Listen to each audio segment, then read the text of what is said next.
జై శ్రీరామ్ అందరికీ నమస్కారం వెల్కమ్ టు న్యూస్ అఖండ నేను మీ కస్తూరి శ్రీధర్ మిత్రులారా మీకు అందరికి కూడా ఒక అద్భుతమైనటువంటి ఒక మంచి శుభవార్తను అయితే తీసుకొచ్చా న్యూస్ మాత్రం సూపర్ కాదు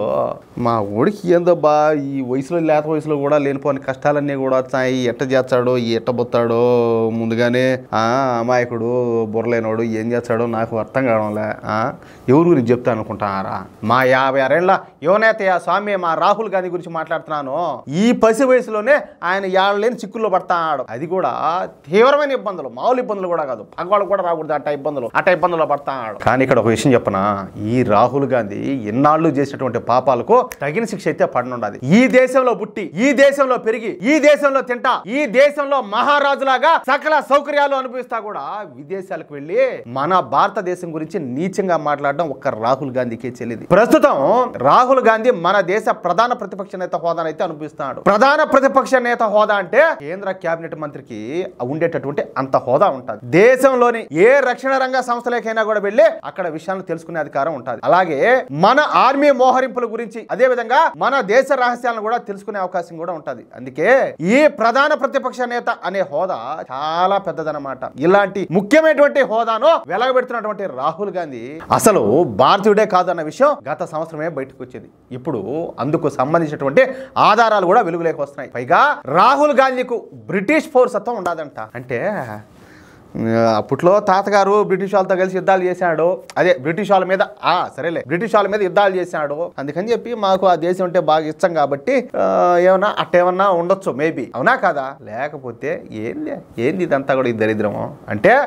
రాహుల్ గాంధీ బ్రిటిష్ పౌరసత్వాన్ని కలిగి ఉండి కూడా మన దేశంలో ప్రధాన ప్రతిపక్ష నేత హోదానైతే ఎలగబెడతాడు ఈ రాహుల్ గాంధీకు బ్రిటిష్ పౌరసత్వం ఉందన్న విషయాన్ని మొదట ఈ సుబ్రహ్మణ్య స్వామి వెలుగులోకి తీసుకొచ్చాడు ఆ తర్వాత కర్ణాటకకు చెందినటువంటి భారతీయ జనతా పార్టీకి చెందినటువంటి విఘ్నేష్ శిశిర్ అనే కార్యకర్త ఈ రాహుల్ గాంధీ పౌరసత్వం పైన కోర్టులో కేసు వేశాడు అది కూడా ఈ కేసును కర్ణాటకలో వేయకుండా యోగి పరిపాలిస్తున్నటువంటి ఉత్తరప్రదేశ్లో వేశాడు అది కూడా ఎక్కడో తెలిసిన ఉత్తరప్రదేశ్ హైకోర్టులో ఈ కేసులో న్యాయం ఉండాలని చెప్పేసి భావించినటువంటి ఉత్తరప్రదేశ్ హైకోర్టు ఈ కేసును స్వీకరించింది విచారణ కోసం ఇదంతా కూడా పోయిన సంవత్సరం జరిగింది అయితే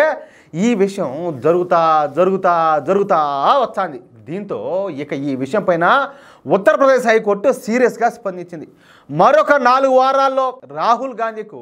ఈ బ్రిటిష్ సిటిజన్షిప్ ఉండాదో లేదో తెలుసుకోవాలని అందుకు సంబంధించినటువంటి వివరాలను కోర్టుకు తెలియజేయాలని చెప్పేసి కేంద్ర ప్రభుత్వానికి అలహాబాద్ హైకోర్టు అయితే ఆదేశాలు జారీ చేసింది ఇక్కడ ఒక మాట చెప్పాలా ఎవరైతేనేమే సంవత్సరం నుంచి ఇంత వస్తా ఉంటే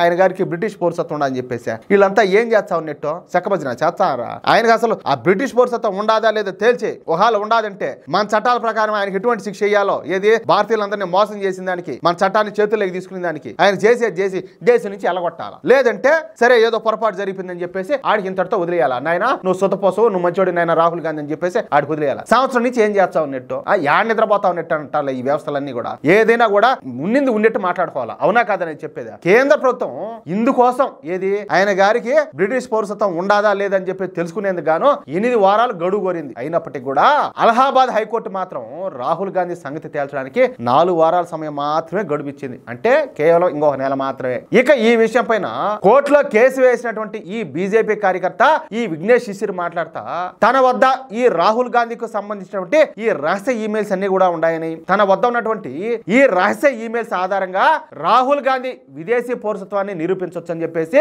ఈ విషయం పైన యూకే ప్రభుత్వానికి ఇచ్చినటువంటి ప్రత్యక్ష సమాచారం కూడా అందిందని చెప్పేసి ఈ విఘ్నేష్ శిశిర్ అయితే తెలియజేసినాడు అంటే ఈ విఘ్నేష్ శిశిర్ వద్ద పక్కాగా ఆధారాలన్నీ కూడా ఉన్నాయన్నమాట